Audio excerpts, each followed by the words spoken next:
I know I said I was going to do another Let's Play of Bayonetta, but right now I'm kind of taking a break from that. I'm still taking a break from that. I may do it again. It's just probably after this one. I'm just going to do F-Zero for tonight. Well, not for tonight, but for the rest of the few nights. I'm just going to take on, like, the 3 leagues, the King, the Queen, the Jack. That's all I'm going to pretty much do. But for tonight, yeah. So for tonight, I'm just going to be doing the Night League. Well, first I'm going to warm up, and then I'm going to do the Night League. Alright, so here we go. I'm going to be the Blue Falcon, because it's my favorite. Well, then again, that's the only character that Nintendo always highlights when it comes to F-Zero, so... Let's see. He's good. Pretty good rival, actually. He has a very high acceleration. Alright, let me see.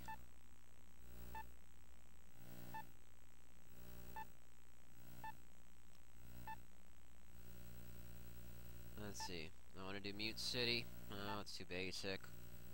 I like this one, but I don't know. No. Oh, hell no. I hate this stage. Let's see. Silence? No. Whiteland? No. Alright. Here we go. Yeah, see, that's what I'm talking about. The Golden Fox is a pretty good acceleration, so he's basically the one that always starts out first. Then it's the Blue Falcon, and then it's the Wild Goose and the Fire Stingray. Yeah, the Fire Stingray pretty much has high speed but low acceleration.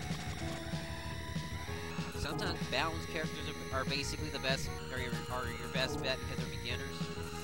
I wouldn't really be the Golden Fox because, yeah, he may have high acceleration, but he's not really that fast. Believe me, I tried him out against Captain Falcon, and boy, I couldn't catch up to him that easily. I mean, this I can. Well, that usually depends on the stage, actually. But, yeah. I have to say, this was actually one of Nintendo's best Super Nintendo games. I mean, even if it was a launch title, I still think that this was pretty good, pretty basic. But it really showed off what the Super Nintendo could do. And you know, as a result of it, as you see now, it really shows. I mean, there's something not even the Genesis could do. I mean, the Genesis could do something like this, but not in the way the Super Nintendo could do it. Yeah, man, I'm losing too.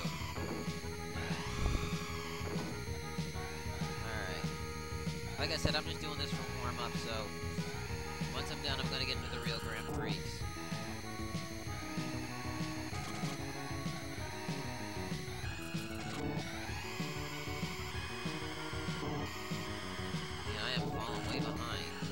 Damn, he's already over.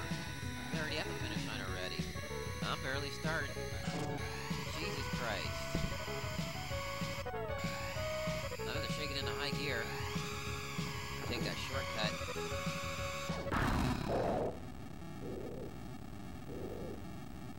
Damn. I guess I was off a little. Oh well. Hey. Alright, I'm just gonna do a different course.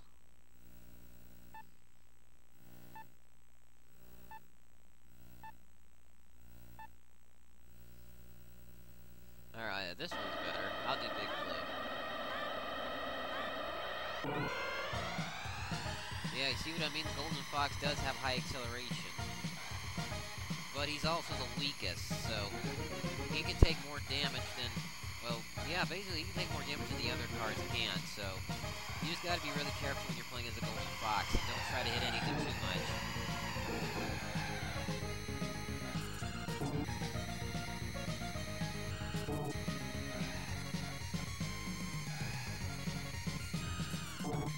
Man, even in the 60-bit era, this song still freaking rocks.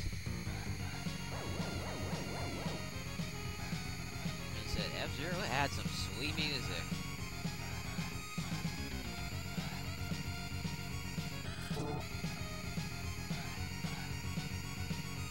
I love how they remixed it in F-Zero X, though. Okay, yeah, this is basically a better warm-up stage. I should have just did this. Port Town, I'm still hardly good at it. I mean, to me, this is more of the E-tier F-Zero games I've ever played. Well, that because you don't have to really worry about unlocking more content, because it comes with the content it already has. Like, it has 15 tracks, but you can only play 7 of them through practice mode, which is kind of really limited. I don't know. I mean, they had 2 ready, but they weren't. I guess they couldn't get them out in time, so now we have to deal with 7. So, yeah. Oh, then only 4 cars too. This game was just super limited compared to F-Zero X and F-Zero GX, and the other F-Zero games that came out after those. Actually, I would consider GX and F-Zero X the best. Well, actually, I don't know which one I would consider the best. I mean, I do like F-Zero GX. It really improved in everything that the first, or that the, well, I'm not really sure because I hadn't played F-Zero X in a while, or in a long while, but I'm pretty sure it probably had improved on a lot of things that F-Zero X did. I mean, it had more characters. It had some pretty sweet tracks. I knew that for a fact. I mean, F-Zero X had some pretty sweet tracks too. I don't know. I guess I would say that they're both a tie. I mean, they did both improve on what F-Zero did. Because F-Zero, it's pretty basic actually. It's just a flat. You're just racing on a flat surface with a lot of turns, a lot of difficult turns. That is. Oh hell, I won. But yeah. I mean, that's alright. I mean, this was Super Nintendo's strong point was this Mode 7. The only thing I don't really like about Mode 7 is that when you're doing stuff like this, you hardly have any slopes. I mean, it's just basically a flat surface with just, and like I said, that can get kind of, I mean, no matter how you make the track, it's not good without the slopes, you know? I mean, if it was possible to do slopes with Mode 7, it would probably be better, but I guess that's just the way it is. That's how they made it, I guess. But, anyway, let's get to the real deal. Let's do the Grand Prix. As usual, I'm going to select... Alright, let's see. Oh, hell, I'm just going to be the Blue Falcon. I really like the Blue Falcon. I tried out the other cars too. They were pretty fun. Like I said, Golden Fox is fun to use. But again, like I said, he's the weakest of the bunch. Then you got Wild Goose, and then you got Fire Stingray, which are all piloted by different pilots. Like I said, hold on. You got the Blue Falcon, which is piloted by Captain Falcon. The Golden Fox, piloted by Dr. Stewart, who is a... Well, I found out in the instruction book is a ladies' man. Who knew?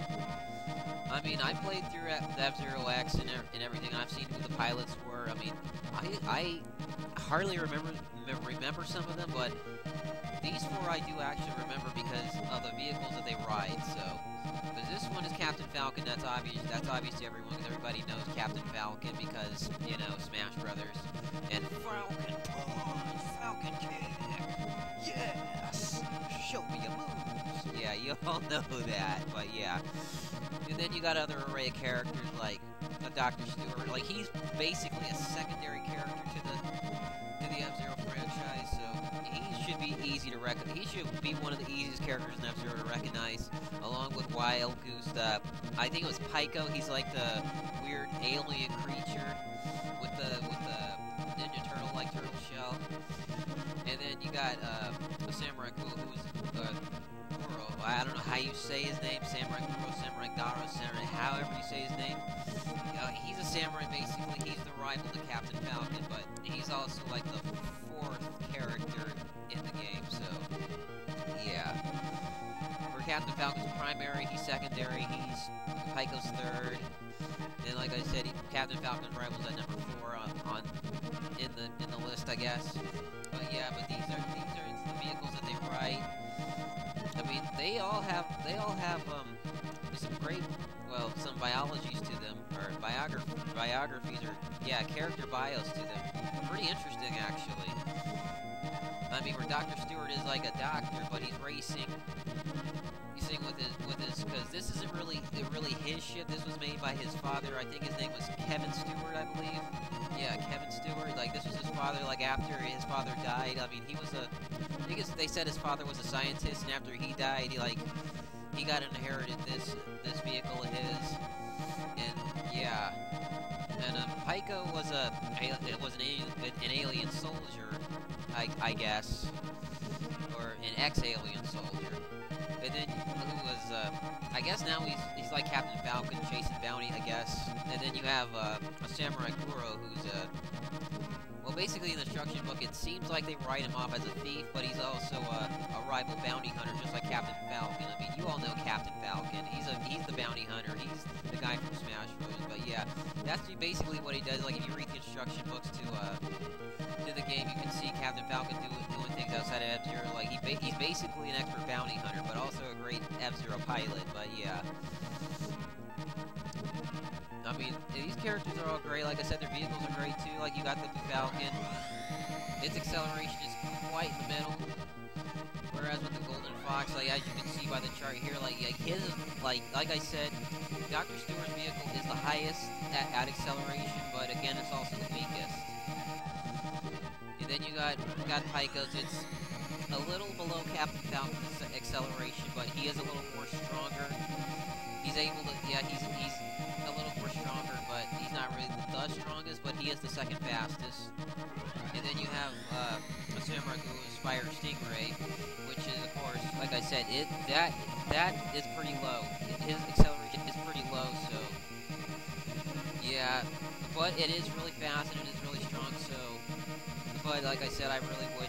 I mean, those who like the top speed characters, I would recommend really recommend this, but sometimes I don't really like playing as characters who do have a lot of speed, because sometimes the low acceleration is what really can get you. And like I said, characters with top speed also have poor handling, whereas characters with great acceleration do have great handling, but sometimes they're pretty slow, because usually the difference between acceleration and top speed is, like, with acceleration, it just basically just shows how fast you move when you start.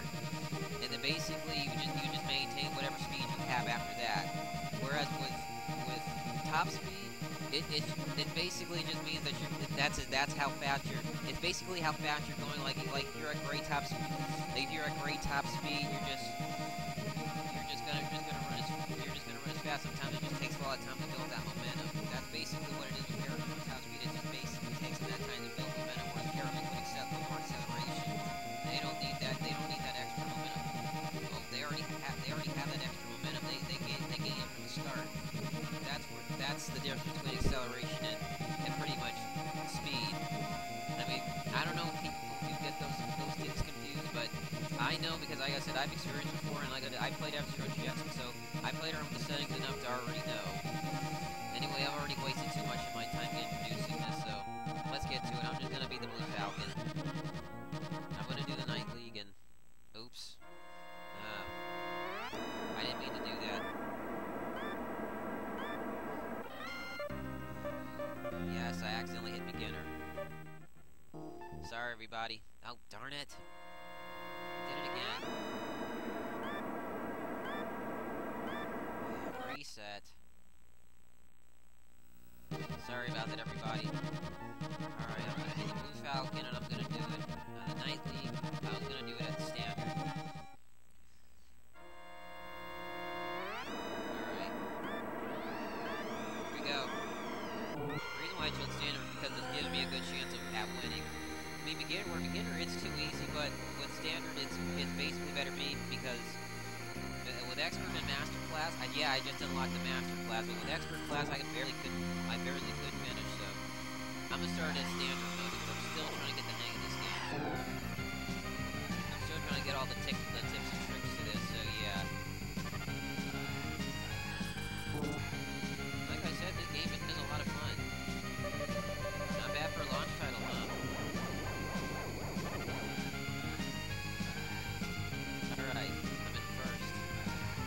Nope. Yeah, it's one thing you gotta also watch out for these, like, you're not, like, these cars over here too. There's about, like, I was testing this out. I was playing around with the Grand Prix mode. I went reverse to find out how many cars were here, and it found out that there's like actually 20 cars in this. So the four cars that you're playing and to be able to play as aren't really just the cars that you're racing against. You're also racing against these other cars too. I mean, they all have the same similar design. I mean, some of them are colored purple, some of them are colored orange, and some of them that glow flashing pink and yellow mean that they're gonna blow up if you bump into them on collision. So yeah, those are the ones you gotta watch out for. You gotta try not to really bump into things, or at least bump into cars. Because like I said, this game has weird physics. Like it's kind of similar to a pinball table. It's like you hit something, you bounce way far. You bounce into like so many walls. It's like you get bounced into like you bounce around like you were in a pinball machine.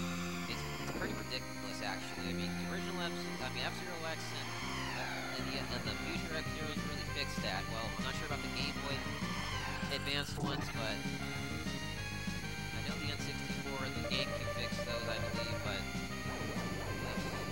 I mean, it's a good game, but like I said, it has crazy ass physics. See?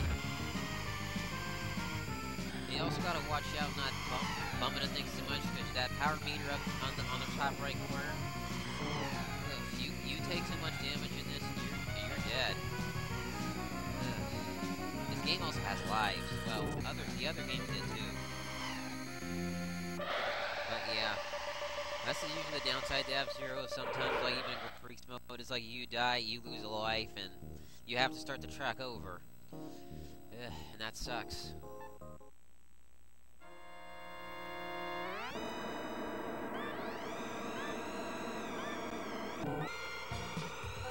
Yeah, but like I said before, the F-Zero X, F-Zero GX.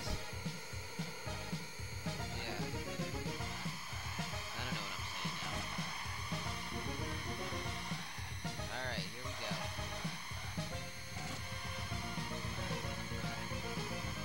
Come on, move out of the way, move out of the way. Thank you. Okay, he's a feisty one, isn't he?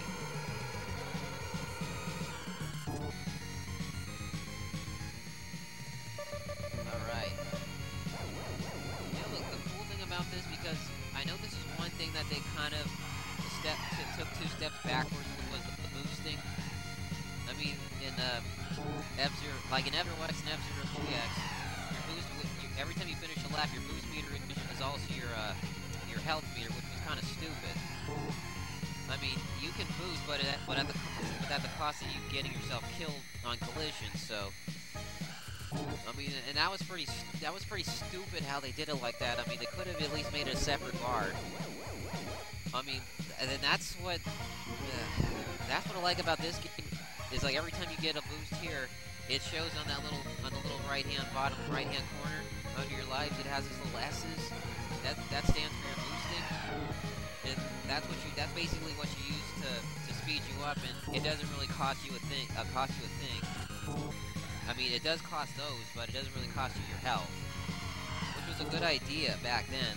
So I don't know what Nintendo was thinking by keeping that. I don't know why Sega still decided to do that. I mean, I know it probably is out of respect to Nintendo with the F-Zero X, but Sega's amusement division should have known better than to do something like that. At least they could have made it its own separate entity. I mean, even the Game Boy version, the Game Boy Advance version did that too, which again was ridiculous. So why would you make the boost meter your health meter? That was my only complaint about F-Zero X and F-Zero GX was that, because you could easily risk getting yourself killed just to speed you up. I mean, I know they had the things like this here, those pit areas to help regain your health and your boost, but again, it's kind of stupid. Now, I like how they did it with F-Zero, though. The original F-Zero, it's like you actually have these and you get to use these anytime you want. And honestly, I really don't feel compelled on using them, though. That's the problem. I don't really feel compelled unless I really need to. I mean, unless the rival's catching up to me and I have to pass him, yeah, I can do it that way. Or I can't, you know? And sometimes I really chose. But again, like I said, I like how they did that, so I can be able to access my boost, and every time I use it, it refills like every lap. So yeah, that's the one good thing I like about that. But everything else, like I mentioned, it's fun, but like I said, the physics are the ones that are really the killer here. So you gotta really watch who you're bumping into, and you really gotta watch who you're turning. Again, like I said, sometimes the turning here is bad too. But that's why you have L and R button to help you out. So if you press the L button, it shifts the gravity to the left. Pressing right shifts the gravity to the right. It is very useful when you're doing turns too.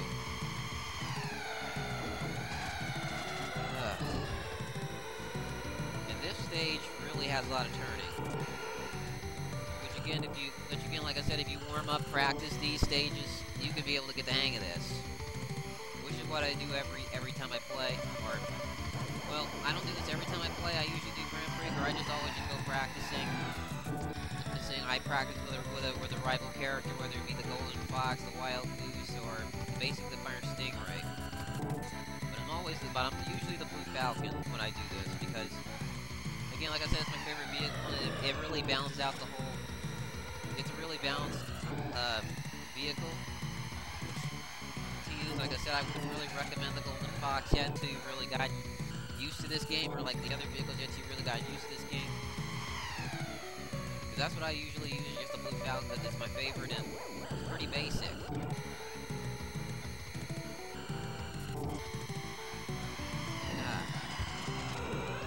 Stupid Wild Goose.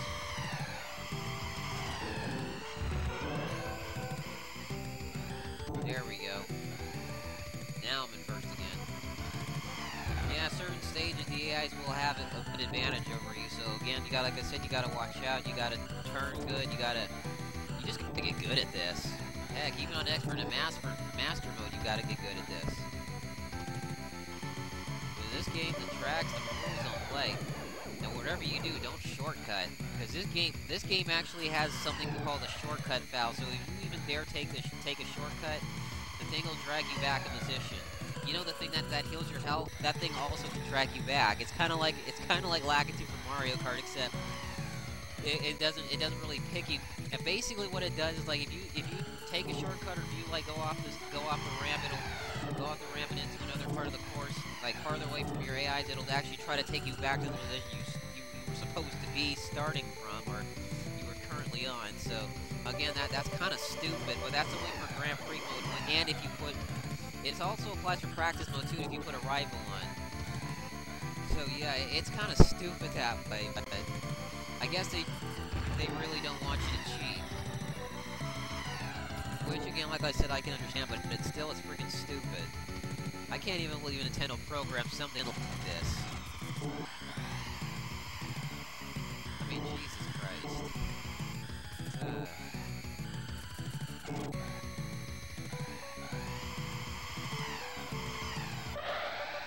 One again. That's right, bitches. I'm number one. Oh god, I hate this stage. Oh jeez. What's wrong with this stage is that you gotta really try to face against the wind. And usually the wind current changes depending on where you're at, basically, or where you're turning at. And then you also have these speed bumps, which again, these speed bumps do overpower the wind. But sometimes the wind can give you a really good disadvantage if you're not careful. So yeah, like right here where the starting line is, you gotta face to the left, or at least keep your vehicle tilted to the left if you want to avoid the wind, because the wind is going right. Now when you're turning on this side, you have to be to the right because the wind is going to the left. Sorry. And also, like I said, take advantage of those speed boosters too, because the AIs will do it too. The AIs will do it if you don't.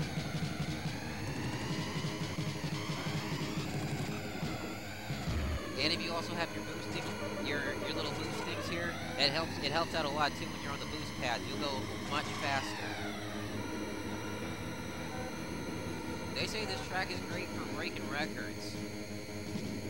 But then again, I really can't see why. This track freaking this damn wind. It's the damn wind in this track. It freaking sucks. And they make 2 of these stages too. Yeah, you heard, they made like 2 of these stages. This is Deathwind 1. I think Nightling has Deathwind 2. There's the location to Deathwind 2. Basically, it's just the same track, but it's just with alternate paths. Like this is the first path that path over there that's blocked off. That's for Deathwind 2. So yeah, these tracks do have alternate paths you will race on in different leagues. So again, that's what you gotta watch it like. Watch out for the wind, because like I said, the wind may be bad. Doing it facing against the wind may be bad in Deathwind 1, but try Deathwind 2. It's even worse. I mean, goddamn. Bounce around like a pinball again. God damn it.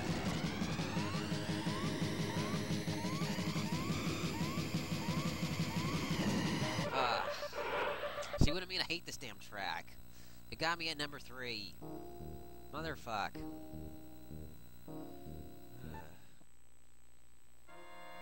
the pinball views don't even help.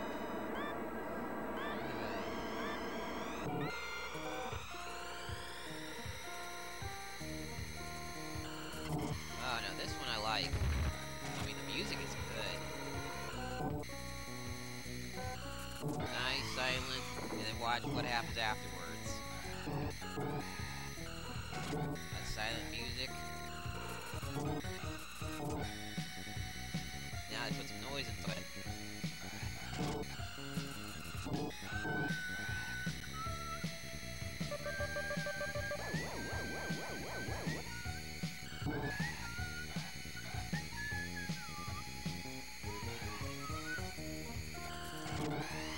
Yeah, they say according to the instruction book, this planet is like the only planet that doesn't have sound.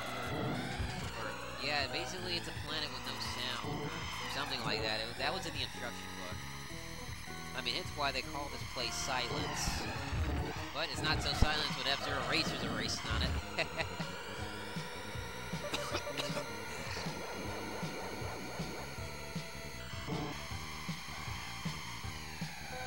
Alright. I really wouldn't recommend you guys taking that shortcut unless you really know what you're doing with that one, because that shortcut has like 8 bombs grouped together. Like 2 groups of 4 of those bombs set on each side. And like I said, it's pretty. I mean, it's not that difficult to navigate as long as you just watch out for the bombs. But also that too, because you also gotta, like I said, you gotta learn how to do the cornering and shifting your center of gravity in order to get that ramp too. Because if you just do that shortcut and you miss that ramp, you're basically screwed. Unless, that is, of course, you have the boost. Unless you have the boost, yeah, then you can do it. But like I said, I wouldn't really recommend doing that unless you need to. I mean, this shortcut is good, but sometimes it has its disadvantages too. So, but I like taking the shortcut because you see what I mean. Like they'll be able to catch up with that way. I mean, it may be straight on, but you also have other F-Zero racers on your ass too, so again, like I said, you really got to be careful when it comes to a stage like this, and you're taking that shortcut. Alright.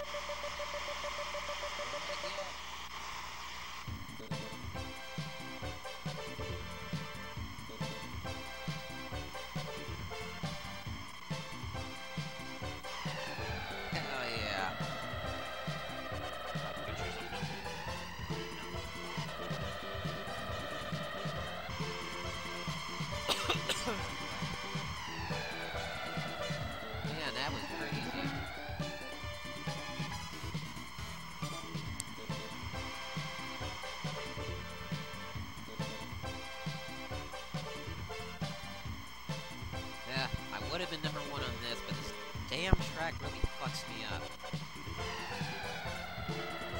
Stupid Deathwind. But hey, at least I ranked number 1 on this one, so that's good, right? I don't know, they don't really tally up the actual totals of. I mean, they only tally up the totals of the actual track, the individual tracks, but they don't really tally up the totals of all the tracks together. Which is, again, is kind of it's kind of stupid, but yeah. I mean, the only thing that ever does at the results screen is just give you the records of the times that you've beaten. And like I said, each time I do race on this track, I usually get like new record times. Okay, yeah, I'm number 10 right here, but yeah, that was me with the Fire Stingray. I was at number 1. I couldn't believe I actually got that low score using that vehicle. Let me see, what did I get for Big Blue? Nothing, but still, as a Blue Falcon, I ranked number 1. Sand Ocean. Okay, I'm currently at number 6. I'm at number 4. Seriously, this track sucks. Oh, sweet, I'm at number 4. Alright. Well, I guess that's the end for part 1 of this Let's Play, so again, this is GamermanReviews saying I will see you all next game. Thank you all for watching. Don't forget to rate and like and subscribe. It really helps me out, so thank you all again. This is GamermanReviews saying once again I will see you all next game.